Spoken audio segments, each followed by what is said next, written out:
નમસ્તે વિદ્યાર્થી મિત્રો, કેમ છો? બધા મજામાં છો ને?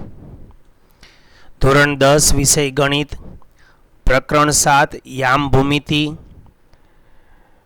ના આપણે અત્યાર સુધીના 6 જે પીરિયડ જોયા તેની અંદર ટોપિક 1 અને ટોપિક 2 વિશે ચર્ચા કરી. ટોપિક 1 ની અંદર આપણે અંતરસૂત્ર સમજ્યા. ટોપિક 2 ની અંદર આપણે વિભાજન કરતા બિંદુના યામ શોધ્યા. આજે આ પ્રકરણનો છેલ્લો ટોપિક છે, ટોપિક 3, જેમાં તમારે ત્રિકોણનું ક્ષેત્રફળ શોધવાનું રહેશે. આજના પીરિયડનો 7મો દિવસ છે. તો ત્રિકોણના ક્ષેત્રફળ શોધવા માટેનું સૂત્ર કઈ રીતે બનાવવું તે તમને અહીંયા હું સમજાવું છું, તે ધ્યાન આપજો. ધારો કે ત્રિકોણ એબીસીના શિરોબિંદુઓના યામ ax1 y1, bx2 y2 અને cx3 y3 હોય તો આના ક્રમનું મહત્વ નથી. તમારે ગમે તેને x1 x2 x1 y1 x2 y2 x3 y3 તમારે જે તે ક્રમમાં લખવું હોય તે લખી શકશો, પણ સૂત્રનો ક્રમ જાળવવો જરૂરી છે. બરાબર?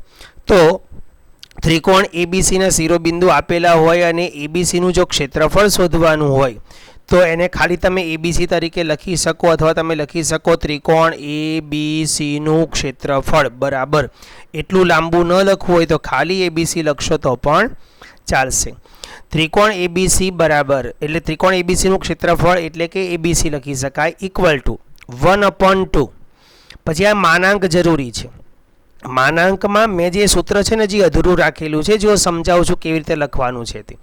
માનાંકમાં x1 પછી કૌંસ બનાવવાનો મોટો, અહીંયા બે પદ આવશે એટલે વત્તા x2 પછી કૌંસ બનાવવાનો વત્તા x3 પછી કૌંસ બનાવી દેવાનો. બરાબર? એટલે તમારે લખવાની સિસ્ટમ આ જ રીતે રાખશો ને તો તમને સરળતાથી લખી શકાશે અને ક્યાંય 1 2 3 ની ભૂલ આવશે નહીં. ઓકે? કારણ કે અહીંયા 1 2 3 ની પણ કોઈ પણ ભૂલ આવશે તો પણ તમારો જવાબ ખોટો આવશે, કારણ કે અંદર બાદબાકી છે એટલે.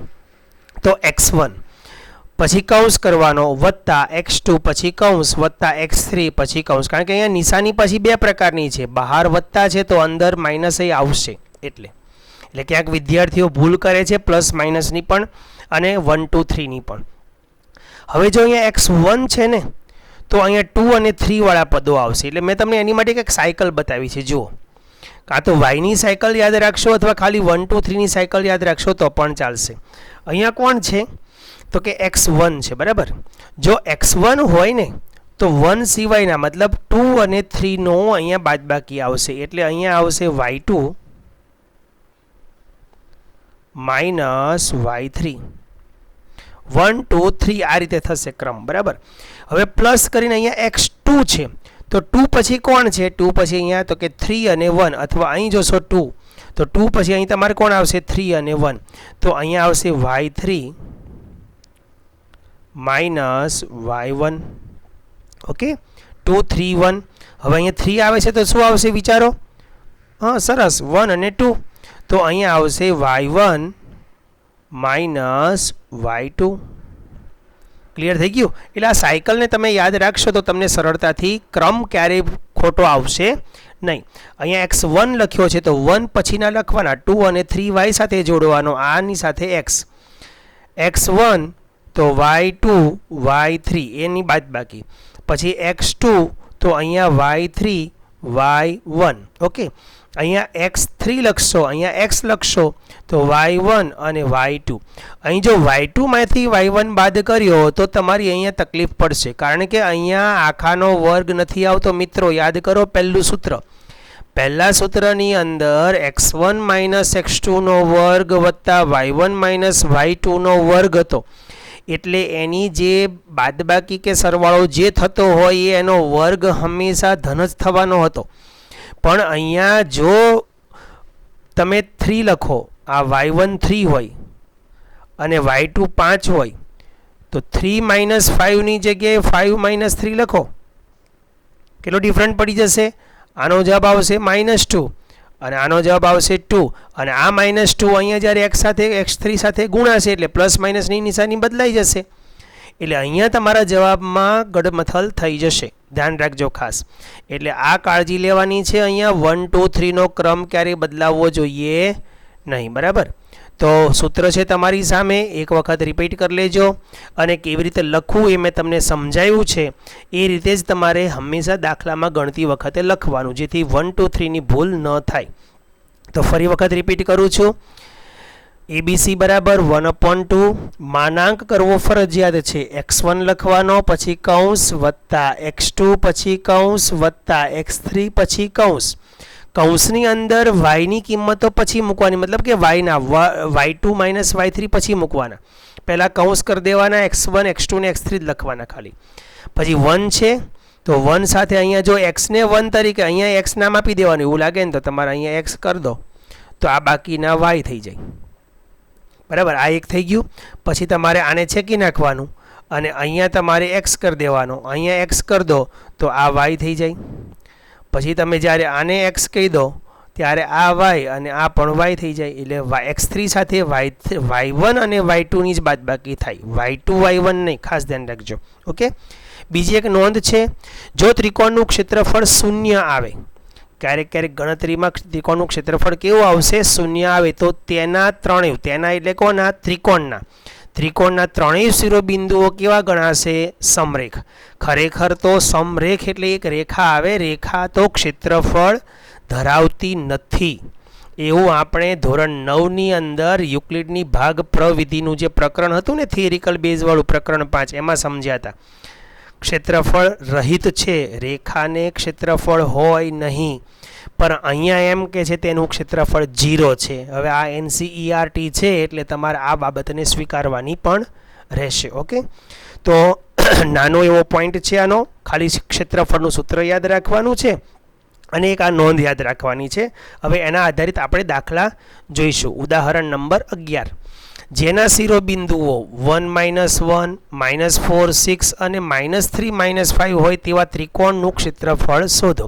હવે અહીંયા તમારે ત્રિકોણ દોરવો જરૂરી નથી, પણ ખાલી તમે એના નામ આપી દો તો પણ ચાલે. ધારો કે A 1 -1, B -4 6 અને C -3 -5 એ ત્રિકોણ ABCના શિરોબિંદુઓ છે.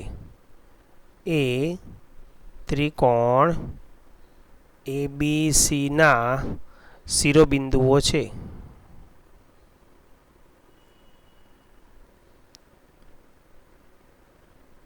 ત્રિકોણ ABCના શિરોબિંદુઓ છે.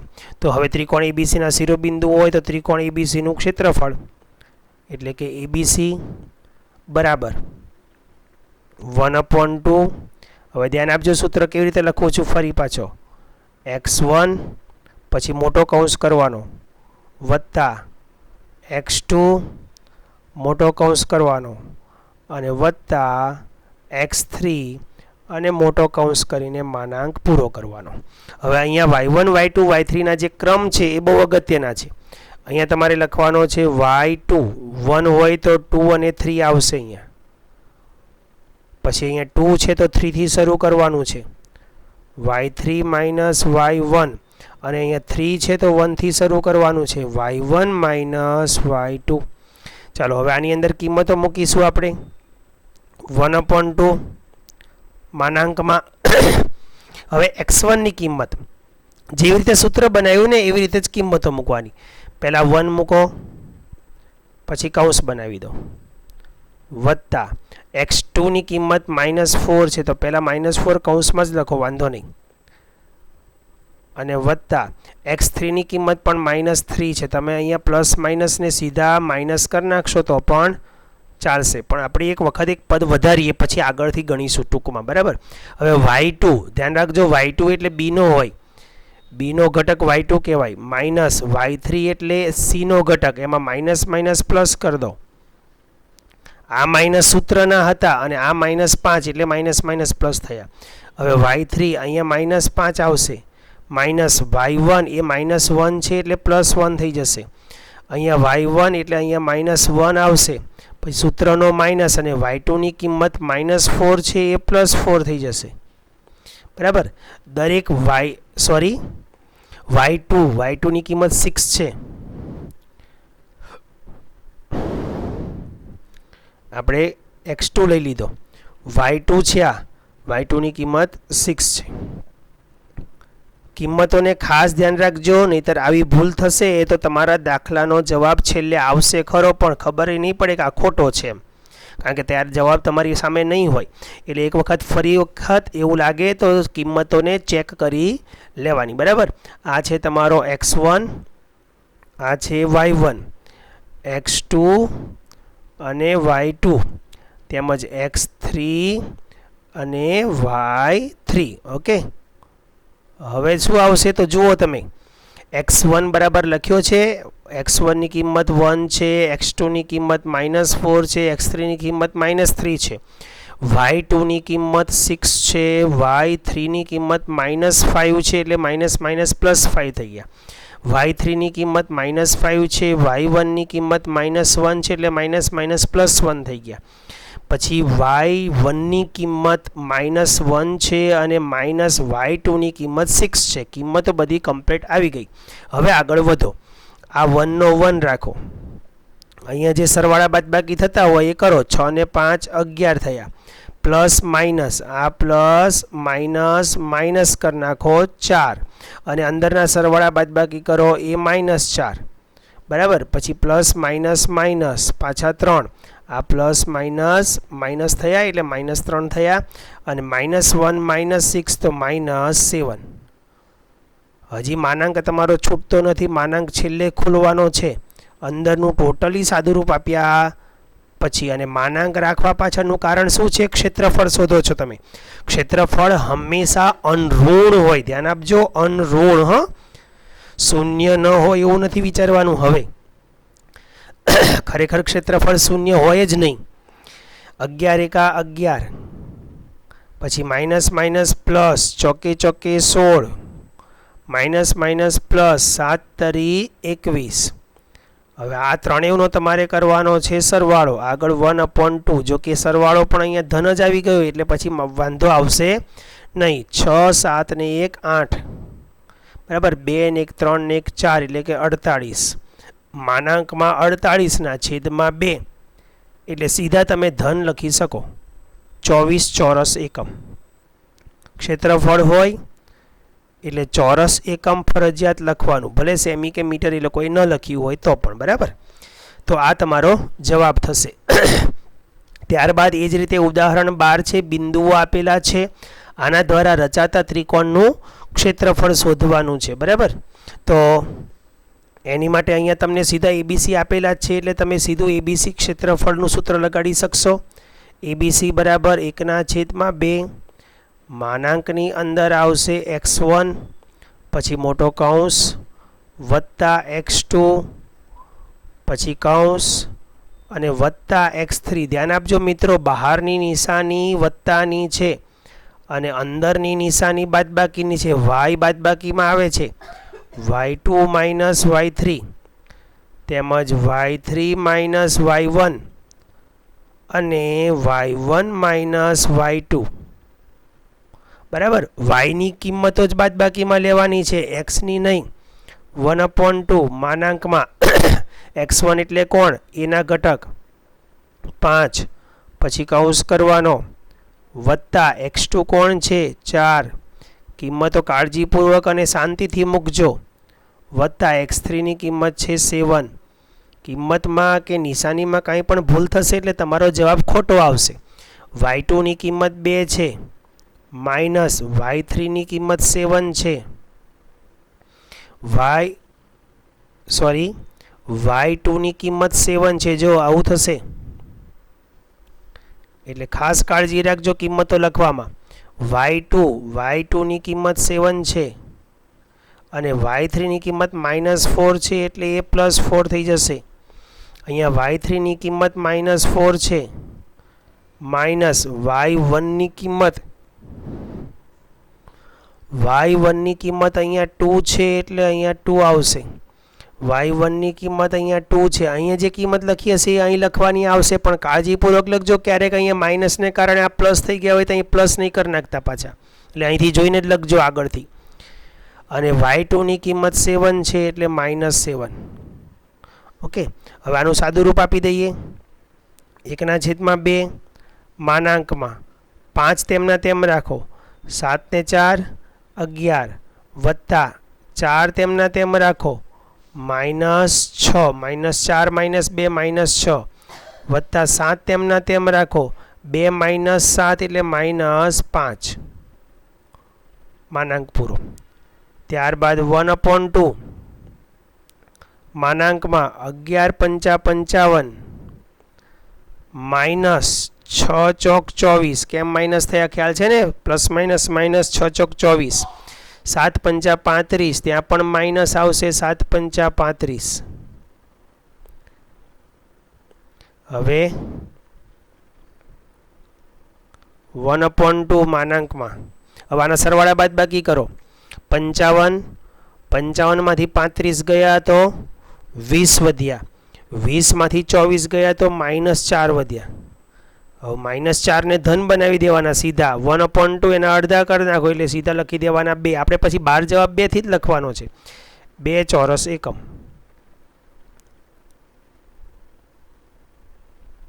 ઓકે તો ક્ષેત્રફળ હંમેશા ધન હોય એટલે 2 ચોરસ એકમ એનો જવાબ આવશે. ત્યારબાદ ઉદાહરણ નંબર 13 બિંદુઓ પોઈન્ટમાં આપેલા છે તો આપણે ફરી આને પાછા દાખલા તરીકે ગણીશું. PQR છે તો PQR લખવાનું અહીંયા સૂત્ર તો એકનું એક જ આવશે 1/2 માનાંકમાં x1 પછી મોટો કૌંસ આવશે વત્તા x2 અહીંયા આવશે y ની બાદબાકીઓ અને વત્તા આવશે x3 અહીંયા પણ y ની બાદબાકી માનાંક પૂરો. ઓકે હવે અહીંયા x1 હતો તો અહીંયા y2 માઇનસ y3 આવશે અહીંયા આવશે y3 માઇનસ y1 અહીંયા આવશે y1 માઇનસ y2.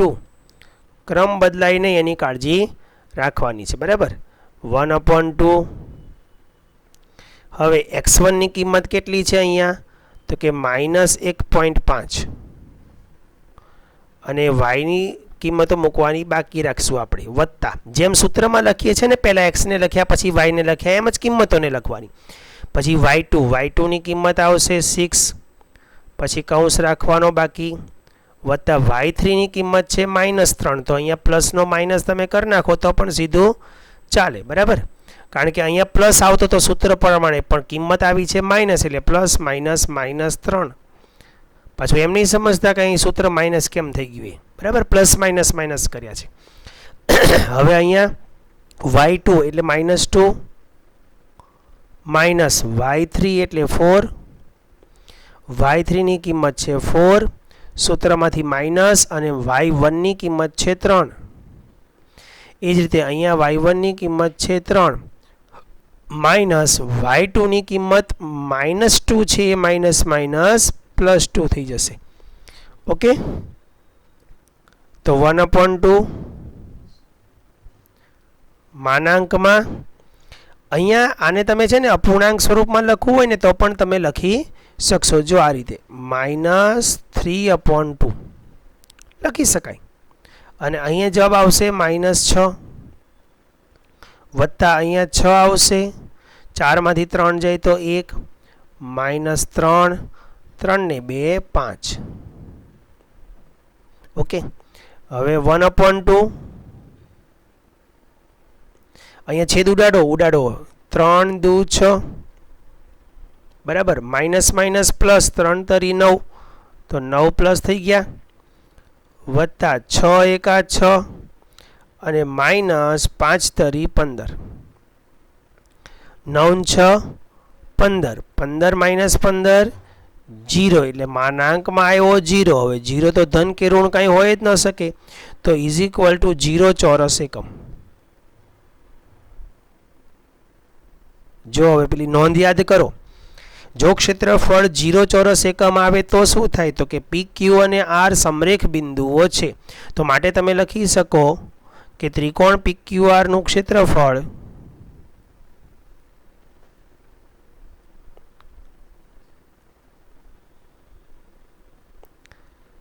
0 ચોરસ એકમ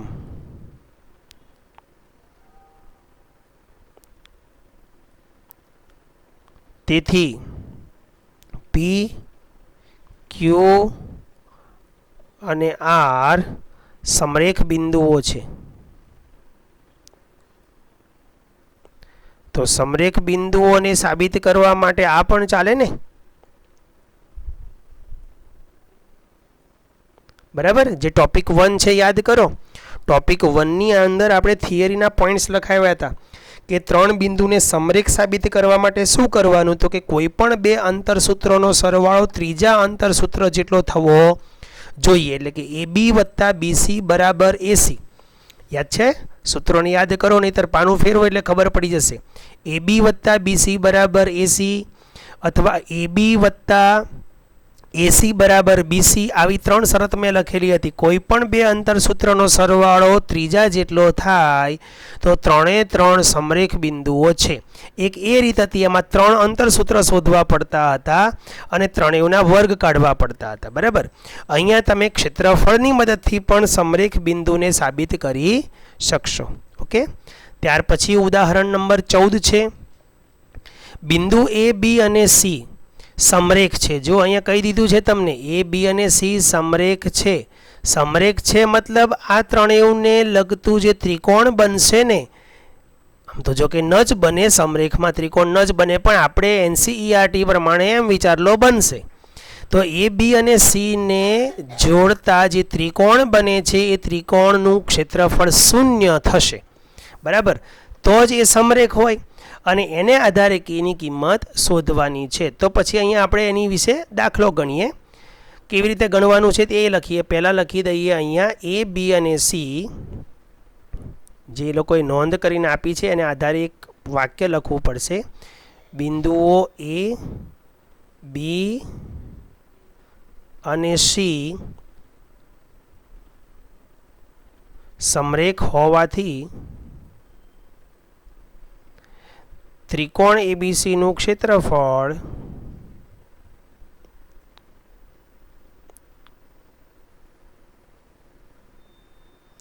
શૂન્ય થાય. ત્રિકોણ ABC નું ક્ષેત્રફળ કેટલું થાય? આપણે આને આધારે દાખલો ગણીશું, બરાબર. તો અહીંયા ABC નું સૂત્ર લગાડીએ. આ બાજુ ABC એટલે ત્રિકોણ ABC નું ક્ષેત્રફળ થાય 1/2 માનાંકમાં x1, અહીંયા y ની બાદબાકીઓ આવશે, અહીંયા x2, અહીંયા y3 - y1 ની બાદબાકી આવશે અને x3, y1 અને y2 ની બાદબાકી આવશે.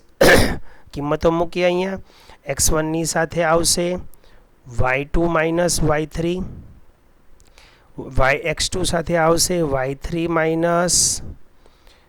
y1 અને અહીંયા આવશે y1 - y2. ઓકે. કિંમતો મૂકી દઈએ. અહીંયા કેટલી કિંમત મૂકવાની છે?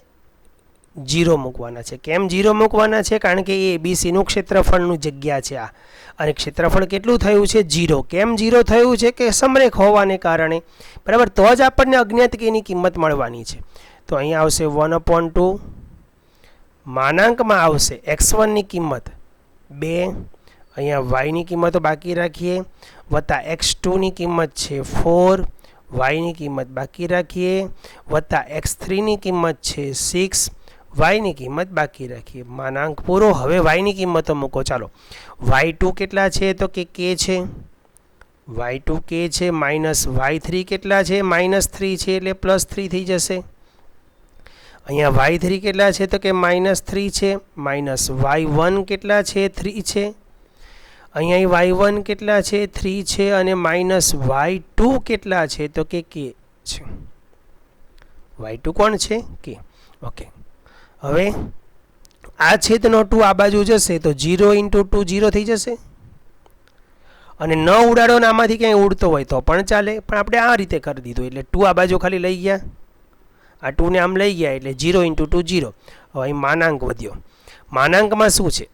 તો કે 2 એમનો એમ, k + 3, સોરી આપણે કામ કરીએ આને આની સાથે ગુણાકાર કરી નાખીએ, ફુવારા પદ્ધતિ, બરાબર. તો કે 2k + 3 × 2 = 6 વત્તા આનો જવાબ કેટલો આવશે? -6. -6 અને પ્લસ છે, આ તો પ્લસ માઇનસ માઇનસ થઈ જશે, બરાબર. અને 6 × 4 = 24, તો -24.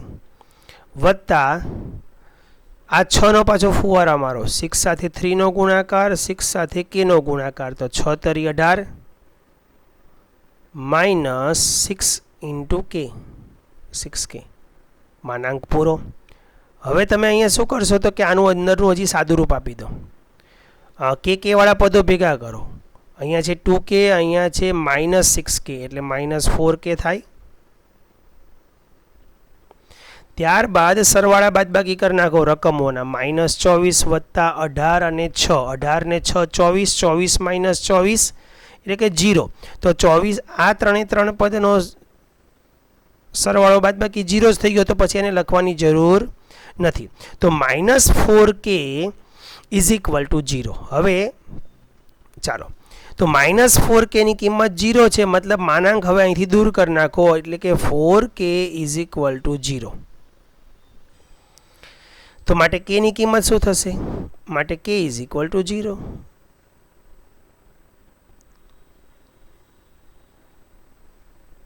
હવે મિત્રો હું તમને એક ઉદાહરણ વધારાનું આપીશ. આને આધારે અહીંયા તમને સમરેખ નહીં આપ્યું હોય, એની જગ્યાએ ક્ષેત્રફળ આપેલું હોય. ક્ષેત્રફળ આપેલું હોય ને તો તમે અહીંયા 0 નહીં લખી શકો, બરાબર? જે કોઈ કિંમત આપી હશે તે લખશો. એક એક્ઝામ્પલ સ્વરૂપમાં તમને સમજાવું. જો અહીં બાજુમાં ક્ષેત્રફળની જો કોઈ કિંમત હોય, અને 0 ની જગ્યાએ દાખલા તરીકે અહીંયા 6 હોય, આપણે એમ સમજીએ ત્યાં 12 છે. ક્ષેત્રફળની કિંમત કેટલી છે આપણી પાસે? 12 છે. તો ક્ષેત્રફળની કિંમત 12 હોય અહીંયા, તો આ માનાંકનો જે માઇનસ 4k છે ને એ બે શક્યતાઓ ધરાવશે. એક કઈ કિંમત ધરાવશે? Minus 4k. અંદર જે માઇનસ 4k છે એ 12 હશે, અથવા માઇનસ 4k હશે ને એ માઇનસ 12 હશે. કેમ એ હું તમને સમજાવું. જો અહીંયા તમે k ની કિંમત તમે 3 મૂકો તો 4 તરી 12 કેવા થયા? માઇનસ 12. જોજો અહીંયા સમજો, માઇનસ 12 થયા. હવે માઇનસ 12નો માનાંક કાઢશો એટલે પ્લસ 12 થઈ જશે કે નહીં થઈ જાય? થઈ ગયા ને. હવે આ k ની કિંમત તમે માઇનસ 3 મૂકો, એક વખત 3 મૂકો અને હવે મૂકો માઇનસ 3. માઇનસ 3 મૂકશો તો શું થશે? માઇનસ 3. તો minus 4 into minus 3, minus minus plus 12 થઈ ગયા ને. પ્લસ 12નો પણ માનાંક કાઢશો એટલે 12 જ આવશે કે નહીં આવે? એટલે આ કેટલી શક્યતાઓ ધરાવે છે? 2. એક ધન 12ની, આનો ગુણાકાર, આ k ની કિંમત 3 મૂકો તો ગુણાકાર જે અંદરનો છે એ કાં તો ધન 12 થશે, કાં તો અંદરનો જે ગુણાકાર છે એ કાં તો ઋણ 12 થશે. એટલે શક્યતાઓ કેટલી આવશે? 2. જ્યારે કોઈ આંકડાકીય ક્ષેત્રફળ આપેલું હોય અને તમે માનાંક છોડો ત્યારે તમારે ધન અને ઋણની બે શક્યતાઓને આધારિત k ની કિંમત શોધવી પડશે, બરાબર? આગળના છેલ્લે દાખલો આવે ત્યારે ફરી પાછો એનો દાખલો, એના અનુસંધાનમાં એક દાખલો તમને આપીશ, એ આપણે ગણીશું. એટલે એક તમારો મહાવરો પણ સારો એવો થઈ જાય એ બાબતમાં. ત્યાર પછી છે ઉદાહરણ નંબર 15. A, B, C અને D એ ક્રમમાં, બહુ મહત્વનો શબ્દ છે, મેં તમને અગાઉ પણ સમજાવ્યું હતું. આ ક્રમ આવે ને ત્યારે તમારી એક જ શક્યતા થાય, પણ જો ક્રમ એવો શબ્દ ન લખેલો હોય ને ત્યારે તમારી 3 શક્યતાઓ થાય. એ મેં તમને ચતુષ્કોણમાં સમજાવ્યું એક એક્સ્ટ્રા દાખલા તરીકે. આગળનો વિડીયો જોઈ લેજો, ન જોયો હોય તો તમને તરત સમજાઈ જશે કે ક્રમ શબ્દ કે ક્રમિક શબ્દ ન લખેલો હોય તો દાખલાની અંદર કેટલી શક્યતાઓ થાય. આકૃતિ દોરીને અને ગ્રાફ પેપરમાં એની અલગ અલગ રંગથી આકૃતિ દોરીને પણ સમજાવેલું છે. જો તમારે કદાચ જોવાનું ચૂકી ગયા હો તો એ જોવા વિનંતી. હવે A, B, C અને D એ ક્રમમાં એક ચતુષ્કોણના શિરોબિંદુ છે. કયો ચતુષ્કોણ એવું સ્પષ્ટતા કરવામાં આવતી નથી. તો તે ચતુષ્કોણનું ક્ષેત્રફળ શોધો. આપણે કોઈ પણ પ્રકારનો એક ચતુષ્કોણ દોરી દઈએ. અહીંયા આડો ઓળો નહીં દોરાય તો પછી આપણે આપણી રીતે દોરી દઈએ. થોડોક ગમે તેમ દોરી શકો તમે.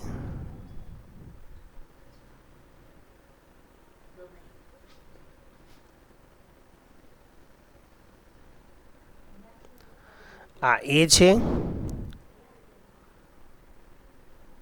આપણે ટેઢો મેઢો દોર્યો છે કારણ કે કોઈ પ્રકારની સ્પષ્ટતા કરી નથી. બી છે -4 -5 અને સીની કિંમત છે -1 -6 અને ડીના યામ છે 4 5. ઓકે, હવે એ બી અને સી આમાંથી કોઈ પણ એક વિકર્ણ દોર દો. દાખલા તરીકે આપણે એક વિકર્ણ દોર દીધો એસી, બરાબર. જો એસી વિકર્ણ દોરું એટલે મારી પાસે બે ત્રિકોણ બની જાય. એક ત્રિકોણ એબીસી બની જાય ને બીજો ત્રિકોણ એડીસી બની જાય. હવે બંને ત્રિકોણના ક્ષેત્રફળ અલગ અલગ ઉપરની જેમ શોધી લેવાના છે ને પછી છેલ્લે બંનેનો સરવાળો કરવાનો છે, એટલે આખા ચતુષ્કોણનું ક્ષેત્રફળ આપણને મળી જશે. તમને ખ્યાલ હોય તો આપણે ધોરણ 9ની અંદર હેરોનના સૂત્રની મદદથી આપણે જે દાખલા ગણતા હતા એમાં ત્રિકોણ એબીસીનું ક્ષેત્રફળ શોધવા માટેનું હેરોનનું સૂત્ર વાપરતા હતા, બરાબર. તો એ જે સૂત્ર હતું એને આધારે તમે કોઈ પણ ચતુષ્કોણના એક વિકર્ણ દોરીને તમે એબીસી માટે હેરોનનું સૂત્ર લગાડતા અને એડીસી માટે હેરોનનું સૂત્ર લગાડીને પછી બંનેનો સરવાળો કરતા હતા. સેમ એ જ પ્રોસેસ તમારે અહીંયા કરવાની રહેશે. તો પહેલાં ત્રિકોણ એબીસી માટે તો પહેલાં એ બી અને સી માટે 1/2 માનાંકમાં x1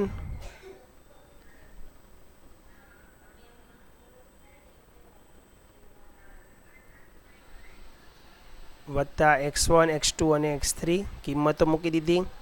અહીંયા આવશે y2 minus y3 y3 minus y1 y1 minus y2 1/2 માનાંકમાં x1 ની કિંમત -5 છે, પછી yની કિંમતો પછી મૂકવાની છે.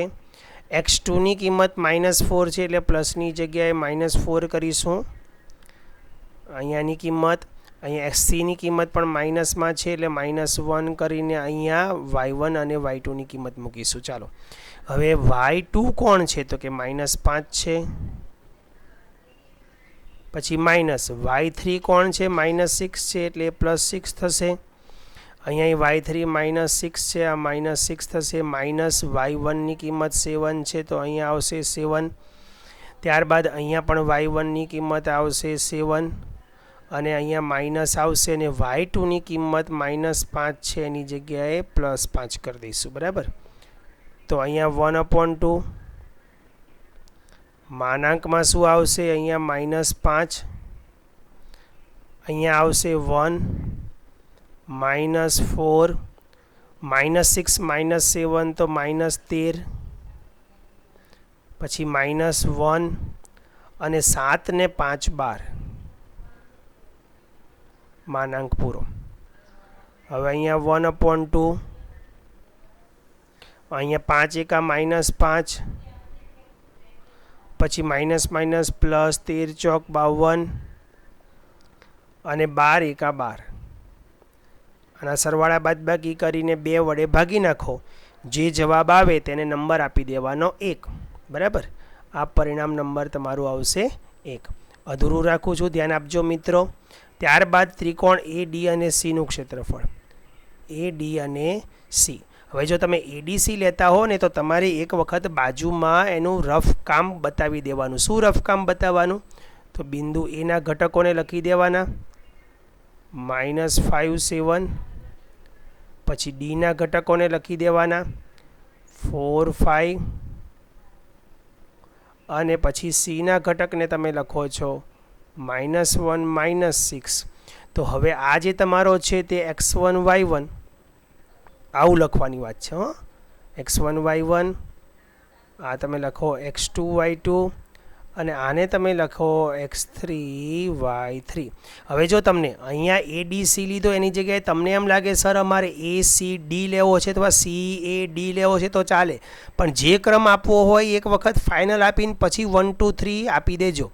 નહીંતર પછી કિંમત લેવામાં ભૂલ થશે. ઓકે, એટલે એ ક્રમનું મહત્ત્વ નથી, એડીસીનું કે એસીડીનું કે ડીએસીનું એનું કોઈ મહત્ત્વ નથી, પણ 1 2 3 અને ક્રમમાં તમારે હવે તમને આમાં x1 y1 કેવો છે અને આને x2 y2 કેવો છે અને આને x3 y3 કેવો છે તો પણ ચાલી શકે. આને x1 y1 આને x2 y2 ને આને x3 y3 કેવો છે તો પણ ચાલે, પણ જે આપી દો તે ક્રમમાં એક વખત આપી દેજો, જેથી તમને અહીંયા કિંમત લખવામાં ગડમથલ થાય નહીં. તો 1/2 માનાંકમાં અહીંયા આવશે x1, પછી yની કિંમતો વત્તા x2, અહીંયા yની કિંમતો લખવાની આવશે અને x3 અને અહીંયા yની બાદબાકી કરવાની આવશે. અહીંયા આવશે y2 minus y3, y3 minus y1, y1 minus y2. 1/2 માનાંકમાં x1ની કિંમત શું લીધી છે આપણે? -5. અહીંયા yની કિંમતો મૂકવાની છે, x2ની કિંમત છે 4 એટલે કે ડીની કિંમત જે હોય તે, અને -1 x3ની કિંમત. ઓકે, અહીંથી જોઈને લખવાનું છે, ધ્યાન આપજો. એટલે આવું તમારે બાજુમાં લખી રાખવાનું એવું લાગે, અથવા આકૃતિમાં તમે અહીં લખી દો તો પણ ચાલે. તો અહીંયા y2ની કિંમત છે 5, પછી -y3ની કિંમત છે -6, તો આ +6 થઈ જશે. અહીંયા y3ની કિંમત -6, માઇનસ y1ની કિંમત 7 છે તો અહીંયા -7. અહીંયા y1ની કિંમત 7 છે તો 7, માઇનસ y2ની કિંમત 5 છે. 1/2 માનાંકમાં -5, 6 ને 5 11, વત્તા 4, -6 - 7 તો -13 થશે, -1, 7માંથી 5 ગયા તો 2, માનાંક પૂરું. 1/2 માનાંકમાં 11 × 5 = 55, પ્લસ માઇનસ 13 × 4 = 52 અને -2 × 2. ઓકે, આનું સાદુરૂપ આગળ તમારે આપવાનું છે, એની જે કિંમત આવે તેને તમારે નંબર આપવાનો 2. હવે તમારે શોધવાનું છે ચતુષ્કોણ ABCDનું ક્ષેત્રફળ, એટલે લખીશું ABCD બરાબર ABCનું ક્ષેત્રફળ વત્તા AD અને Cનું ક્ષેત્રફળ.